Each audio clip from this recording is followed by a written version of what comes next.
Lula foi condenado em mais de uma instância na Justiça, não pôde disputar a eleição de 2018 e ficou 580 dias na prisão. Depois, reviravolta. Teve todas as condenações anuladas pelo STF, foi solto e está concorrendo à presidência. Mas afinal, ele foi ou não inocentado das acusações de corrupção? Eu sou Mariana Schreiber, da BBC News Brasil, e é isso que eu explico nesse vídeo. Hoje o ex-presidente exibe essa reviravolta como prova da sua inocência e afirma que ele foi perseguido pela Operação Lava Jato. Mas a polêmica continua. Afinal, qual é a situação de Lula com a justiça? Eu vou explicar esse debate em 3 pontos. Primeiro, vamos lembrar as acusações contra Lula e o que diz a defesa. Depois, explico por que as condenações foram anuladas. E por fim, afinal, Lula foi inocentado? É inocente perante a justiça? Começamos com um rápido histórico das denúncias. Lula enfrentou uma série de acusações na Lava Jato, operação que revelou um grande escândalo de desvio de bilhões de reais na Petrobras e em outras empresas e obras públicas durante os governos do PT. Hoje, todos os desdobramentos da Lava Jato contra Lula na Justiça estão encerrados ou suspensos. Grosso modo, houve 2 caminhos para esses processos. Em alguns, Lula foi absolvido, ou seja, a Justiça considerou que não havia provas de que havia cometido crimes. Foi o caso, por exemplo, do processo conhecido como Quadrilhão do PT, em que Lula e a ex-presidente Dilma Rousseff e outros petistas eram acusados de formar uma organização criminosa. Ao absolver todos os acusados, o juiz Marcos Bastos, da 12ª Vara Federal em Brasília, considerou que a denúncia tentou criminalizar a atividade política. Outro exemplo foi a absolvição da acusação de tentar atrapalhar as investigações, numa suposta tentativa de comprar o silêncio do ex-diretor da Petrobras, Nestor Cerveró. A maioria dos processos contra Lula, porém, foram anulados ou interrompidos, principalmente por razões técnicas. A Justiça entendeu que houve ilegalidades na forma como o então juiz federal Sérgio Moro conduziu os processos.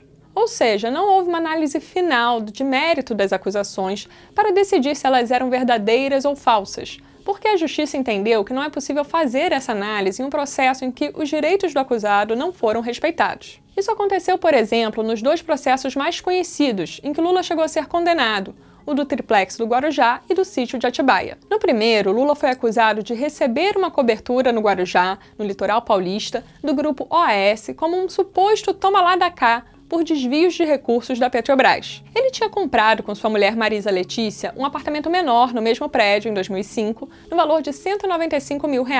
Mas a cooperativa que queria construir o empreendimento faliu e a obra foi assumida pela OAS em 2009. Quando o casal tinha pago 57 prestações no valor total de quase R$ 180 mil.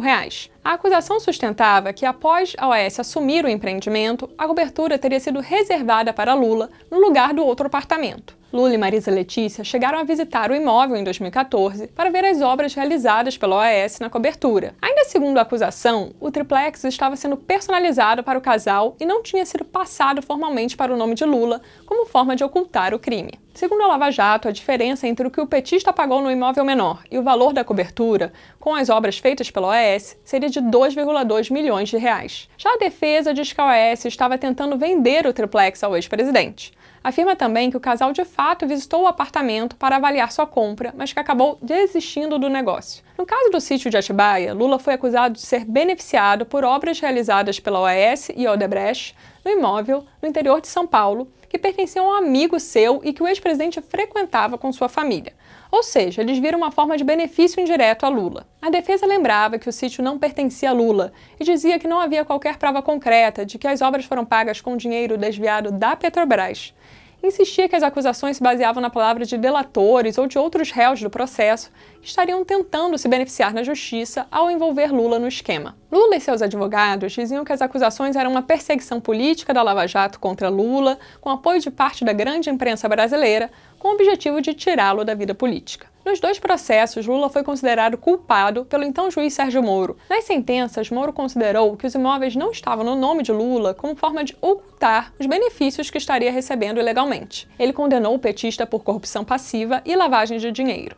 As 2 condenações foram confirmadas depois pelo Tribunal Regional Federal da 4ª Região. No caso do triplex, isso ocorreu ainda em 2018, que tornou Lula inelegível naquela eleição. Ele também foi preso naquele ano porque o STF autorizava a prisão após condenação em segunda instância. Agora vamos entender o que levou às anulações dessas sentenças e o que isso significa. Primeiramente, o STF entendeu, em março de 2021, que esses processos não deveriam ter tramitado na Justiça de Curitiba. Pouco depois, em junho, a Corte decidiu também que Moro não julgou Lula com imparcialidade. Com isso, as condenações foram consideradas nulas, mas Lula ainda poderia responder às acusações em novos processos, que deveriam tramitar na Justiça de Brasília. Mas esse retorno à estaca zero acabou provocando a prescrição da pretensão punitiva, ou seja, acabou o prazo legal para a punição dos crimes, caso Lula fosse considerado culpado. Mas você deve estar se perguntando, que diferença faz Lula ser processado em Curitiba ou Brasília? E por que somente após tantos anos o STF decidiu que a Justiça Federal do Paraná não era o foro adequado? Existe uma regra que determina que um processo criminal deve ocorrer na vara do local onde o suposto crime ocorreu. Por exemplo, se um assassinato acontece em Copacabana, o julgamento ocorre na Justiça do Rio de Janeiro. Isso serve para evitar que um processo seja direcionado para um juiz específico, contribuindo para a neutralidade do julgamento. Inicialmente, os casos da Lava Jato estavam concentrados na vara do então juiz Sérgio Moro. Isso ocorreu porque a operação, que teve sua primeira fase em março de 2014, começou a partir de desdobramentos de investigações contra organizações criminosas que atuavam no Paraná, envolvendo doleiros e o ex-deputado federal do PP, José Janene. Com o avançar das investigações e as informações obtidas em acordos de delação dos primeiros investigados, a operação passou a apurar crimes em outras regiões do país, nem sempre relacionados à Petrobras. A Lava Jato, porém, argumentou que havia uma conexão entre esses crimes e que todos deveriam ser investigados pela operação e julgados por Moro. Desde o início, a defesa de vários investigados contestaram essa decisão e pediram que os casos fossem redistribuídos para outras varas de outros estados. Diversos processos acabaram redirecionados, principalmente para Rio de Janeiro, São Paulo e Brasília. Mas o STF determinou que todos os casos que envolvessem a Petrobras deveriam ser mantidos com Moro. E Lula era acusado de ter sido beneficiado com recursos desviados da estatal. Mas em março de 2021, o ministro Edson Fachin acolheu o argumento da defesa de que, na verdade, não havia elementos concretos na acusação, comprovando que o petista teria interferido diretamente em contratos da Petrobras para favorecer a OAS e a Odebrecht em troca do triplex ou das obras do sítio. Sua decisão depois foi confirmada pela segunda turma do STF. Eu conversei sobre isso com a professora da FGV e procuradora da República, Silvana Battini, que atuou em casos da Lava Jato no Rio de Janeiro. Hoje ela avalia que foi um erro do STF não ter criado critérios mais objetivos para delimitar isso no início da operação. Essa, aliás, é uma das questões técnicas, processuais mesmo, que a gente podia ter, naquele momento, fixado critérios. Porque quando aquilo tudo começou, era a primeira vez que você lidava com uma mecânica tão vasta de fatos ligados entre si. Então, você podia ter uma interpretação sobre competência técnica muito extensa e que tornava o juízo de Curitiba quase um juízo universal. Isso aconteceu. E o Supremo deixou, né? O Supremo deixou. Depois, quando o Supremo veio colocar um freio, criando um critério que não existe na lei. Disse, olha, Curitiba é só o que for Petrobras. Não existe competência em razão da vítima. Eles inventaram aquilo. Então, isso tudo realmente dá uma visão de como a insegurança jurídica que o próprio Supremo acabou plantando mesmo. E o que explica essa mudança no STF anos depois? Aqui entra o contexto de enfraquecimento da Lava Jato. Em 2019, uma série de reportagens do portal Intercept Brasil revelou supostos diálogos privados da força-tarefa da operação, inclusive conversas entre o procurador Deltan Dallagnol e Sérgio Moro, que indicavam uma espécie de conluio entre o Ministério Público e o juiz nos processos contra Lula e outros acusados. Moro e os procuradores negam isso. Esses diálogos mostravam, por exemplo, que Moro teria sugerido aos procuradores ouvir uma testemunha que poderia incriminar o ex-presidente. Foi nesse contexto que ganhou força o pleito antigo da defesa de Lula para que Moro fosse declarado suspeito nos processos em que havia julgado o petista, antes de deixar de ser juiz para virar ministro da Justiça no governo de Jair Bolsonaro. Com o aumento do desgaste da Lava Jato, foi aumentando a expectativa de que Moro seria declarado parcial nos processos contra Lula. O que se diz nos bastidores de Brasília é que Fachin queria evitar que Moro fosse declarado suspeito, e por isso decidiu aceitar o pedido da defesa para retirar os processos da vara de Curitiba. O ministro, de fato, argumentou na sua decisão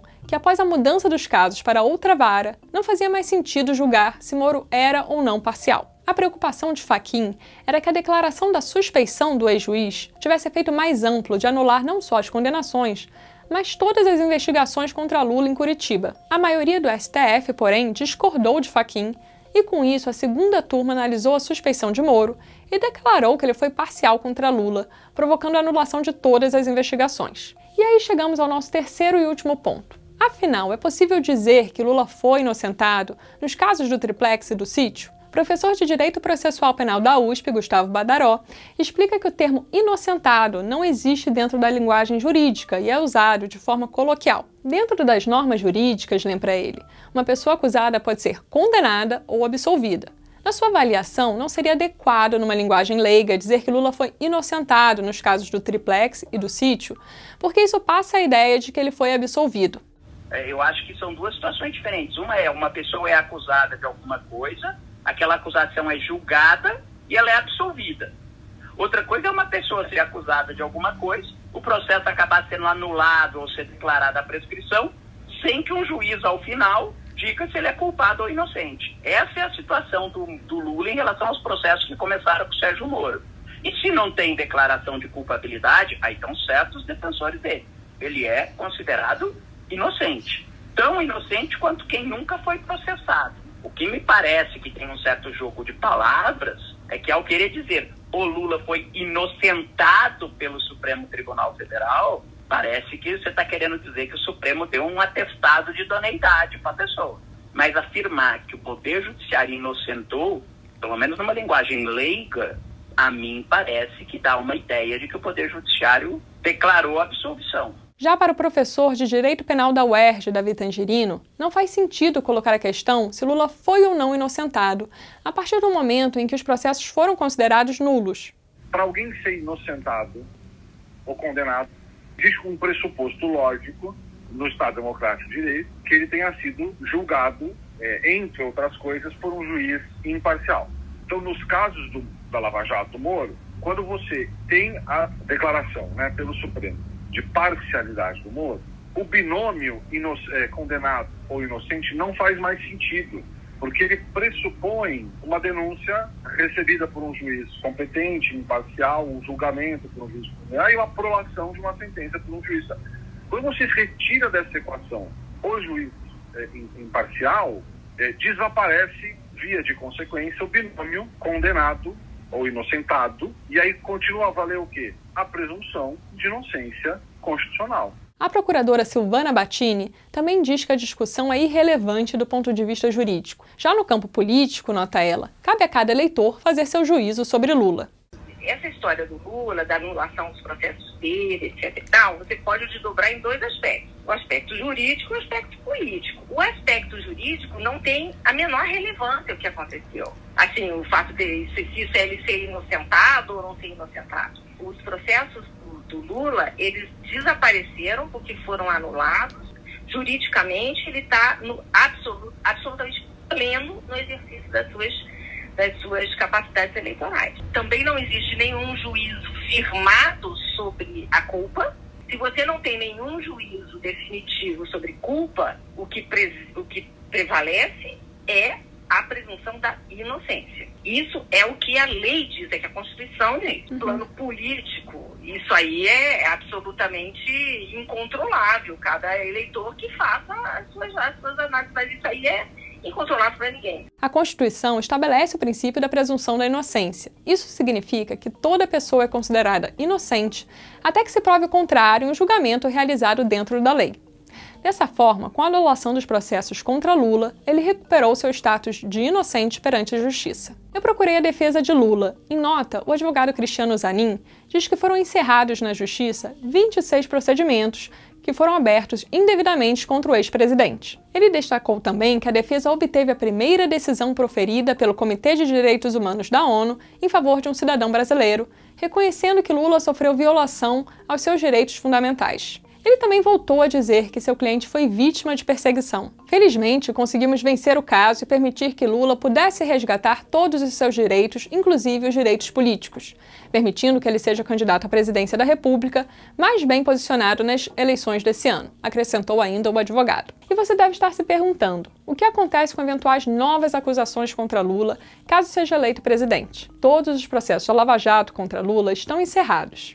Ainda que qualquer nova acusação surja, a Constituição impede que um presidente seja processado durante o mandato por crimes anteriores à posse. Com o acirramento da corrida eleitoral, a tendência é que os adversários de Lula usem cada vez mais a Lava Jato para tentar tirar votos do ex-presidente. Até porque o escândalo de corrupção na Petrobras durante o governo petista ainda pesa contra o partido. Mesmo que o STF tenha entendido que a operação cometeu abusos, 6 bilhões de reais desviados da Petrobras foram devolvidos após acordos de colaboração, leniência e repatriações. É claro que o PT também deve rebater esses ataques, reafirmando a inocência de Lula e acusando a Lava Jato de ter perseguido o partido politicamente. Os petistas gostam de lembrar que Moro e Dallagnol entraram de vez para a política e são candidatos na eleição desse ano. Bom, o saldo dessa batalha pela cabeça do eleitor, o Brasil vai conhecer em outubro nas urnas. Já a opinião pública segue bem dividida. Uma pesquisa da consultoria Quaest de junho mostra que 48% dos eleitores acreditam que Lula foi condenado corretamente, enquanto 43% têm opinião contrária. Espero que esse vídeo tenha ajudado você a entender melhor esse debate. Obrigada pela audiência e até a próxima!